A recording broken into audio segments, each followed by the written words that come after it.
Igreja Batista da Esperança, meu amigo pastor Renildo, sua esposa, irmã Micheline, que alegria poder estar aqui para compartilhar com os irmãos. Apesar da distância, apesar de todo esse momento da pandemia, não poder viajar até Natal para estar com os irmãos, mas nós estamos unidos no mesmo espírito, com a mesma gratidão a Deus pelos 50 anos que essa igreja linda está completando, e eu tenho certeza que Deus está fazendo coisas preciosas na sua vida, na vida de cada um que tem se dedicado, que tem se envolvido.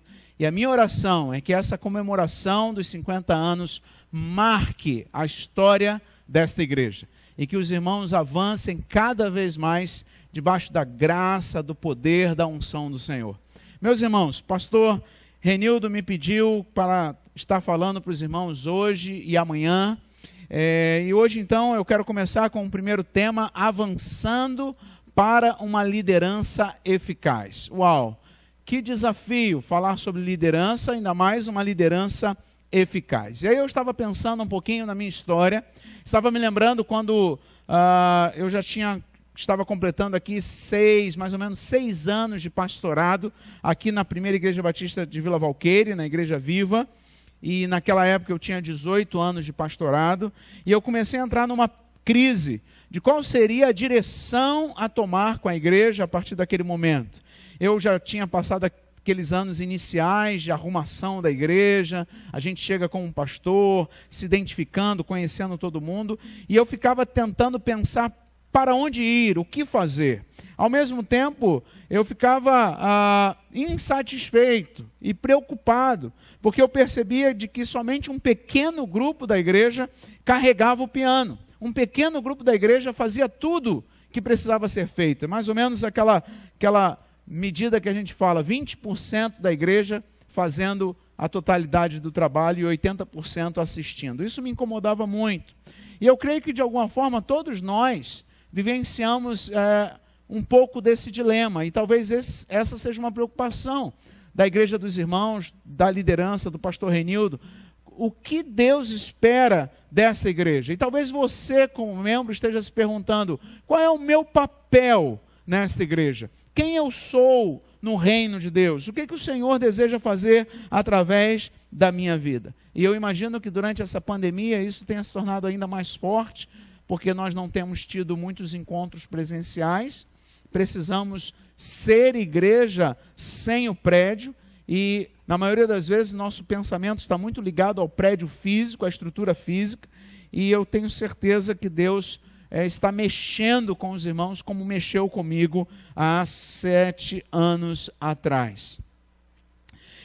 E aí eu fiquei pensando, para compartilhar sobre uma liderança eficaz, eu fiquei me lembrando de que primeiro eu preciso entender quem somos nós, quem eu sou, quem você é no reino de Deus, para pensarmos o nosso papel como influenciadores, como líderes. Afinal de contas, o que é um líder? Um líder é um influenciador.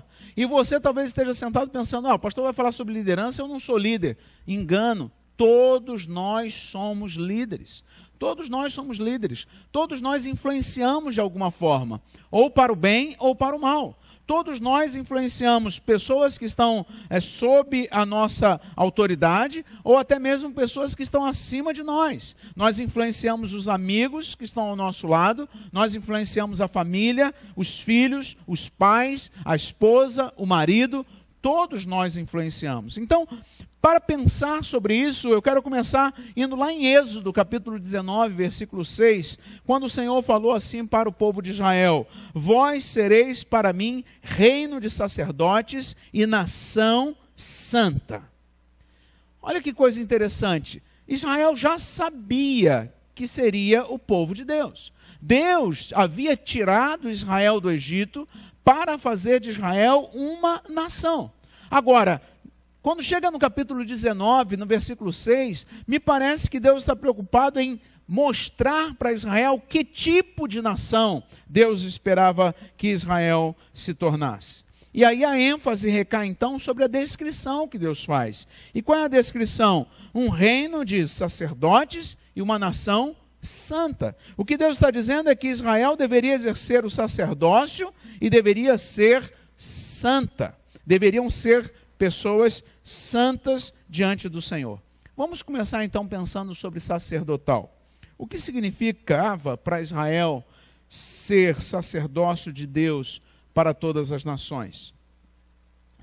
Quando a gente fala de sacerdote, os sacerdotes no Antigo Testamento, eles tinham duas atribuições chaves. A primeira era ensinar a lei de Deus ao povo, mostrar a lei de Deus a todo o povo.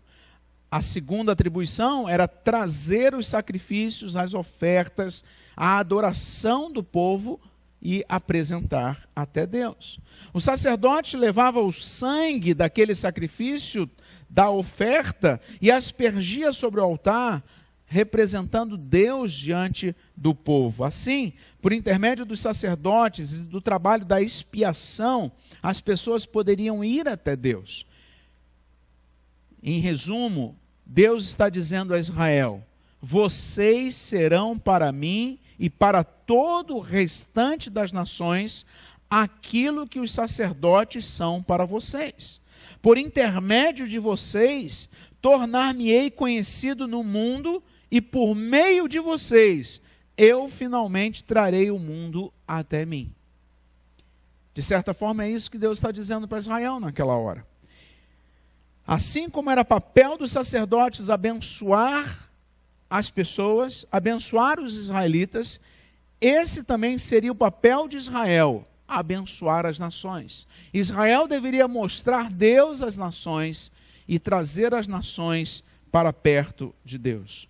Logo, a missão do povo de Deus inclui ser sacerdócio de Deus no mundo. Somos um povo representante. Nossa tarefa é representar o Deus vivo diante do mundo e levar o mundo a reconhecer o Deus vivo.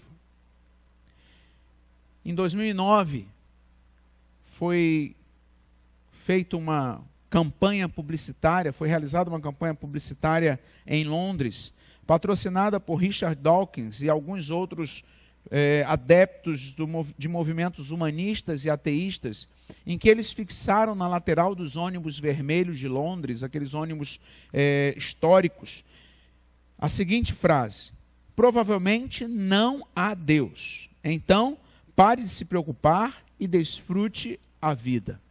Ora, quando um povo, um grupo, uma sociedade começa a conjecturar com a perspectiva de que não existe Deus, e de que Deus seja algo, uma falácia, uma mentira, é porque provavelmente o povo de Deus está falhando na sua atribuição como um povo sacerdotal. E quando eu olho para o Novo Testamento, querido, eu vejo que essa perspectiva do sacerdócio foi trazida para a igreja primitiva através do apóstolo Pedro. Pedro aplica o texto de Êxodo 19, versículo 6, a todos os cristãos, quando ele escreve a sua epístola, a sua carta, a vários tipos de crentes que estavam espalhados por várias províncias da Ásia Menor.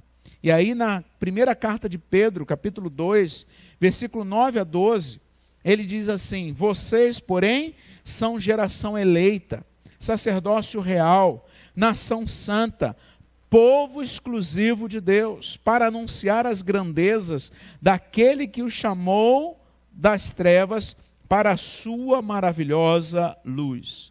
Antes, vocês nem sequer eram povo, mas agora são povo de Deus. Não haviam recebido misericórdia, mas agora a receberam.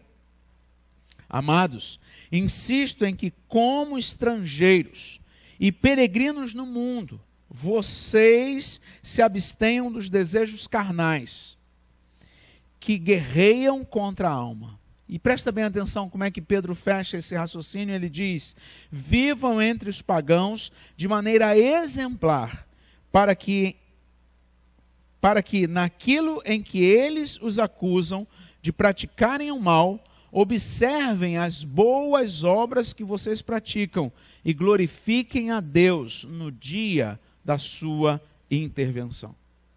Podemos entender então, irmãos, que esta função sacerdotal foi passada de Israel aos cristãos primitivos.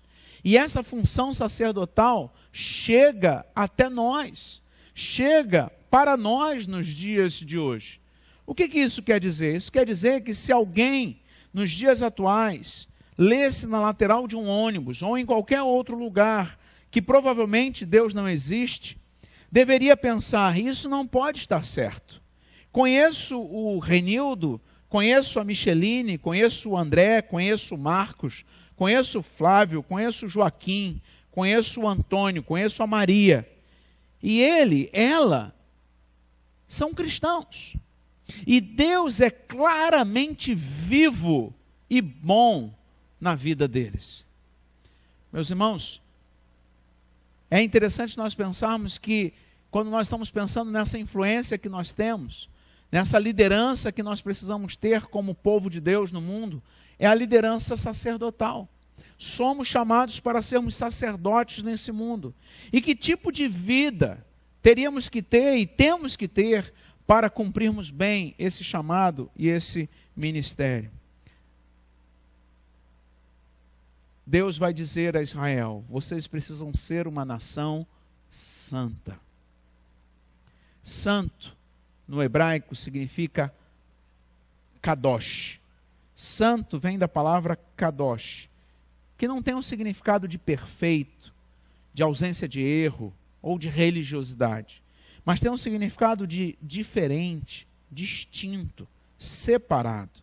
Para Israel, ser santo significava ser diferente, refletindo o Deus extremamente diferente que o próprio Yahvé se revelou ser, em comparação com outros deuses. Israel deveria ser tão diferente das outras nações como Yahvé era diferente. Os deuses pagãos, irmãos, não honravam, por exemplo, as mulheres. Pelo contrário, faziam das mulheres prostitutas cultuais. Os deuses pagãos queriam que as crianças fossem sacrificadas a eles. Os deuses pagãos eram iracundos e distantes das pessoas. Mas o Deus de Israel se mostra como um Deus amoroso, como um Deus presente, como um Deus que se relaciona. O Deus de Israel se mostra como um Deus que ama o seu povo. O Deus de Israel se mostra como um Deus que honra as mulheres e ama as crianças. Quando Israel é chamado a ser santo, é chamado a ser santo por causa de um fato determinado por Deus, mas também uma ordem dada por Deus.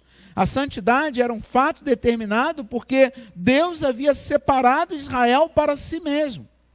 Essa foi uma iniciativa e escolha de Deus. Eu sou o Senhor, vosso Deus, que vos separei dos outros povos. Levíticos 20, 24. A santidade é um dom prévio da graça de Deus. Sereis santos para mim, porque eu, o Senhor, sou santo, e vos separei dos povos para serdes meus. Levítico 20, 26 e Levítico 22, versos 31 a 33. E é esse exatamente o mesmo significado que nós vamos ver no Novo Testamento. O mesmo significado.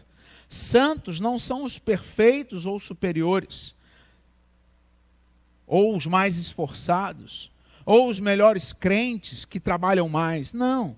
Simplesmente santos são todos aqueles que Deus identificou como seus. Então deixa eu dizer uma coisa para você, querido. Se você é um salvo, se você é filho de Deus, você foi escolhido pelo Senhor. O Senhor te salvou, o Senhor te fez uma nova criatura, o Senhor te deu uma identidade. E se o Senhor te deu uma identidade, o Senhor diz que você é santo. Você é santo. E a grande questão então é perceber essa identidade e começar a responder: como é que um santo precisa viver? Como é que um santo trabalha? Como é que um santo cuida da esposa? Como é que um santo cuida dos filhos? Como é que uma santa cuida do marido? Como é que uma santa namora? Como é que um santo honra seus pais? Você, querido, tem uma identidade. Você tem uma missão de ser sacerdote nesse mundo. E você vai cumprir esse sacerdócio com a identidade que Deus deu a você de ser santo. Mas também santidade era exigida de Israel como uma obediência. Porque se Israel já era santo, já era separado por Deus, Israel deveria viver como santo. Isso significa que eu e você, como povo santo, temos que viver as implicações práticas da condição que temos de sermos um povo santo de Deus. Ou seja, você precisa ser o que você é. Você é santo. Então a ordem é: viva em santidade, porque você já é santo. Você já foi separado por Deus. E não viva em santidade para ver se em algum momento você consegue se tornar um santo. Não, você já é um santo. Você já é um filho de Deus. Você já é um influenciador neste mundo. E como um santo, você precisa cumprir bem o seu sacerdócio e influenciar as pessoas. Sua qualidade de vida deve refletir o meu caráter, diz o Senhor. Isso é o que eu exijo de você, porque é isso que reflete a mim. Isso é o que eu mesmo faria. Quando nós vamos para o Novo Testamento, nós vamos ter essa mesma ideia, esse mesmo princípio. Em Mateus 5, 13 a 16, que você conhece bem: vós sois o sal da terra, vós sois a luz do mundo. Quando Jesus nos chama como sal e luz, Jesus está falando que nós devemos influenciar, devemos estar visíveis, devemos fazer valer aquilo para o que o Senhor nos chamou.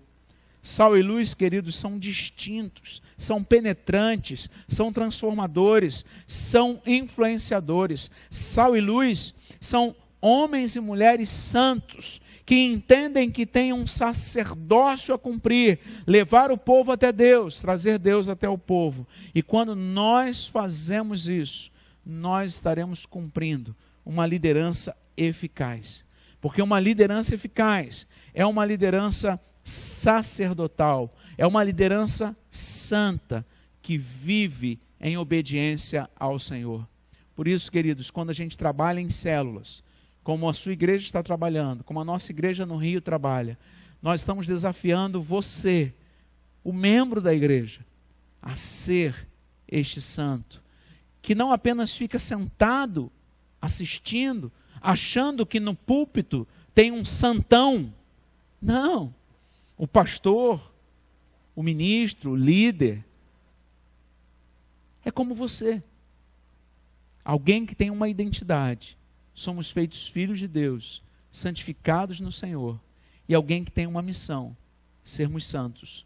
E quando nós entendemos isso, como filhos, santos, sacerdotes, nós cumprimos uma liderança nesse mundo. Nós assumimos um papel que vai transformar, que vai impactar, que vai mudar o mundo onde estamos vivendo.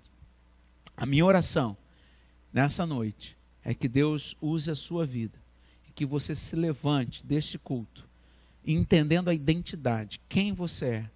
Você não é um miserável, você não é qualquer um, você não é um Zé Ninguém. Você é um filho amado de Deus, que foi feito santo, não perfeito, mas você foi separado por Deus para honrar a Ele diante das pessoas. Por isso, assuma a sua liderança, seja um líder eficaz, e que o Senhor lhe abençoe.